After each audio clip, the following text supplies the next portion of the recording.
presentation, Breaking the Apathy Barrier in Financial Education. Yeah.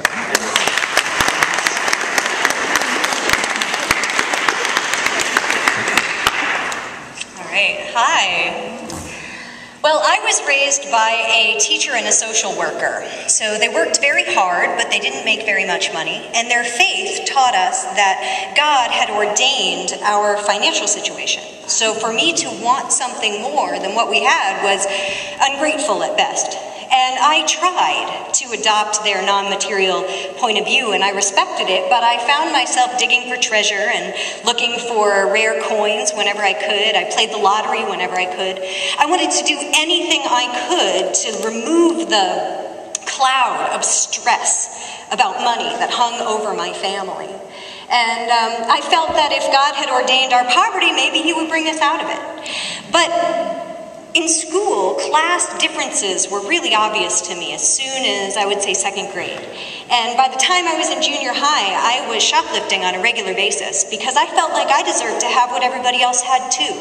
And at that point, already money had come to mean injustice and inequality to me.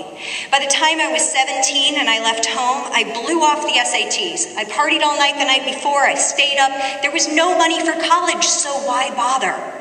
I was already actively sabotaging my future because of my frustrations with money, but I didn't realize it yet.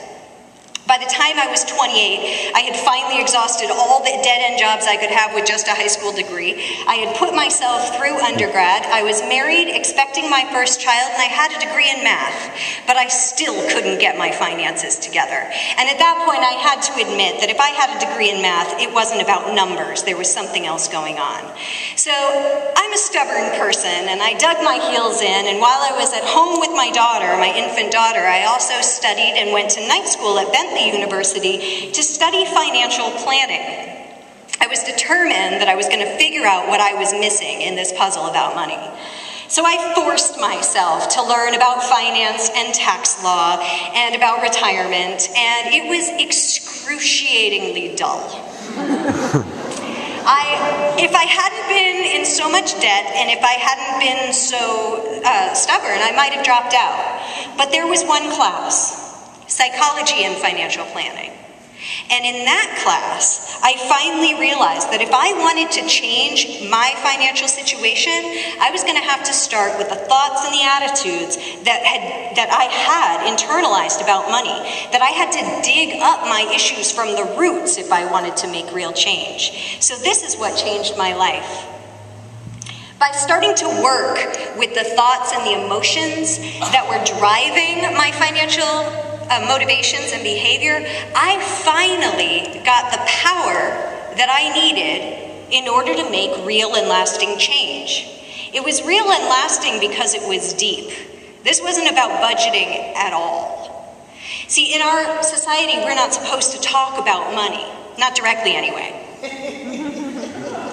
So we do it indirectly, right? Through our clothes, through our cars, through our jobs, through our neighborhood, through television, where we shop, where we eat, all those things. We talk about money every day. And from the time that we're infants to the time that we're adults, we're hearing these money messages. We have cultural stories all the time. We tell them to our kids, and they're about money. And we love our rags to riches stories. Whether it's Cinderella's grace or Annie's spunk or Ray Kroc's ingenuity, we love class-jumping stories in America, don't we? But at the same time, we love to hate the rich. And we have in the news and on television, we have these examples. They just solidify the stereotypes that our stories and our movies have been telling us. This is what's in our brains about money. So you can't start to talk to people about money without talking about this. Power and greed are often really connected to money, not only just in our stories, but in the news. And it's become glorified and noble to steal from the rich, to give to the poor. That's the story of Robin Hood. It's one of our favorites in America. But classism is so thick in our culture.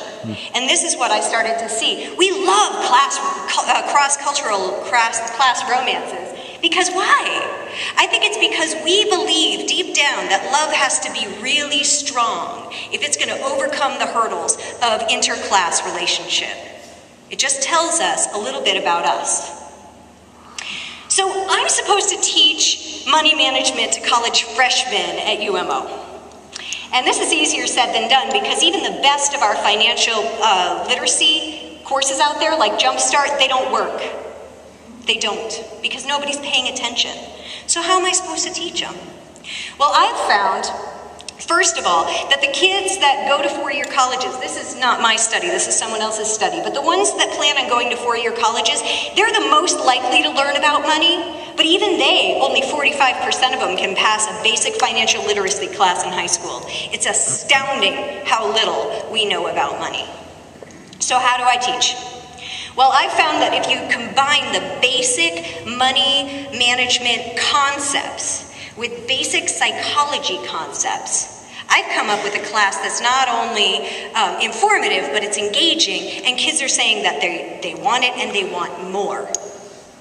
So this was what taught me, this is what got my attention, and so I'm trying to get that out. Psychology teaches us basically what I've already said, which is that behaviors are started in our minds through our attitudes, our beliefs, and through our social and family norms, our culture.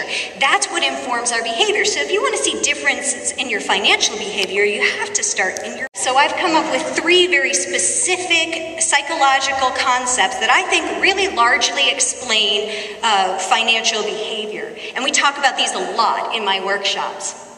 I've spent the last 2 years putting my workshop into book form, and I've finally done it. This book is, it's the book that I wish I had read when I was 20. It's short, it's easy to read, it deals with concepts instead of math, and it gives you the tools that you need to figure out if your financial attitude might be standing in the way of what you really want. Thank you.